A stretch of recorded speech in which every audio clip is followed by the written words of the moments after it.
Au Soudan, il y a une guerre terrible qui fait rage, mais loin des grands titres des journaux. Pourtant, ses conséquences, elles, sont bien réelles et terrifiantes. Aujourd'hui, on va donc essayer de lever le voile sur ce conflit qui est vraiment complexe pour comprendre qui se bat, pourquoi ils se battent et surtout quel est le jeu qui se joue dans l'ombre. C'est parti. J'ai tué plus de 1000 personnes et j'en suis complètement fière. Cette phrase, elle fait froid dans le dos. Elle a été prononcée par un homme qui se présente comme un soldat des forces de soutien rapide, les FSR. Et ça a tourné en boucle sur TikTok. Ces vidéos, ce ne sont pas juste des provocations, non. Elles sont la vitrine d'une violence absolument extrême qui est en train de déchirer le Soudan.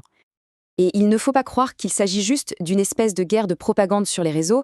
La réalité, elle est confirmée depuis l'espace. Des analyses d'images satellites sont formelles. On y voit des taches sombres au sol que des experts ont identifiées comme étant du sang. Les preuves de massacres à très grande échelle sont littéralement visibles depuis le ciel. Mais alors, qui sont ces FSR capables d'une telle brutalité? Pour le comprendre, il faut faire un petit retour en arrière. Leur histoire, elle ne date pas d'hier. Non, c'est l'héritage direct d'une autre milice dont le nom est tristement célèbre. Ce nom, c'est les Janjaweed. C'est une milice qui a semé la terreur dans la région du Darfour au début des années 2000. Leur réputation, ils se la sont faite sur des massacres de civils, des villages entiers brûlés, une cruauté sans aucune limite. Les FSR, au fond, ne sont que la nouvelle version de cette même violence. 400 000. C'est le nombre de morts estimés causés par les Janjaweeds au Darfour. C'est un chiffre qui donne le vertige et qui montre bien l'échelle de la terreur qu'ils ont mise en place. C'est de cet héritage-là que sont nés les FSR. Alors, comment est-ce qu'une milice de cavaliers a pu se transformer en une armée quasi-étatique? L'évolution est assez frappante. Au début des années 2000, ils sèment la terreur au Darfour. En 2013, ils sont officialisés et deviennent les FSR. Le dictateur de l'époque, Omar el-Béchir, en fait sa garde personnelle pour écraser toute opposition. Mais le vrai tournant, le nerf de la guerre, c'est quand ils prennent le contrôle des mines d'or. L'argent de l'or les a transformés en une puissance économique et militaire qui rivalise et parfois même dépasse l'armée nationale. Mais attention, cette lutte de pouvoir, elle ne sort pas de nulle part. Elle plonge ses racines très très profondément dans les fractures qui divisent le Soudan depuis des décennies. En fait, depuis son indépendance en 1956, le Soudan est comme coupé en deux. D'un côté, au nord, on a une élite qui se revendique arabe et qui a toujours eu le monopole du pouvoir, que ce soit politique ou économique. Et de l'autre, dans le reste du pays, des populations noires, africaines, systématiquement mises de côté, marginalisées, privées de tout développement. Cette injustice, bien sûr, elle a nourri des décennies de rébellions et de guerres civiles. On aurait pu penser que la création du Soudan du Sud en 2011 allait calmer les choses. Mais pas du tout. Pour les millions de Soudanais noirs qui sont restés au nord, eh bien, rien n'a changé. Ils continuent de subir le même racisme, la même violence, et ce sont eux, aujourd'hui, les principales victimes des FSR. Bon, alors, qu'est-ce qui a vraiment mis le feu aux poudres? Comment est-ce que l'espoir d'une révolution, d'une démocratie, a pu se transformer en une guerre civile aussi brutale? Tout a basculé en 2018. Le peuple soudanais se soulève et réussit à chasser le dictateur El-Béchir. Le chef de l'armée et le chef des FSR, qui étaient des alliés de circonstance pour prendre le pouvoir, se retrouvent alors face à face. Le premier veut intégrer les FSR dans l'armée nationale.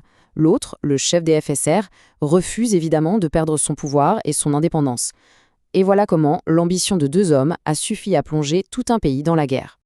Mais cette guerre, ce n'est pas qu'une simple affaire soudanaise. Pour comprendre comment les FSR arrivent à financer un tel effort de guerre, il faut suivre la piste de l'argent et des armes. Et cette piste, elle nous mène tout droit à un acteur majeur du Golfe, les Émirats arabes unis. Mais pourquoi un tel intérêt pour le Soudan? D'abord, il y a l'or. Les FSR contrôlent les mines et les Émirats sont une plaque tournante mondiale du commerce de l'or. Donc le calcul est vite fait. Mais il n'y a pas que ça. Il y a l'agriculture. Pour assurer leur sécurité alimentaire, il y a les télécoms, les banques. Le Soudan est en fait une pièce maîtresse dans la stratégie économique et géopolitique des Émirats. La logique derrière tout ça, elle est assez cynique, mais simple. C'est beaucoup plus facile de manipuler une milice qu'un État souverain. Avec les FSR, il n'y a pas de protocole, pas de bureaucratie.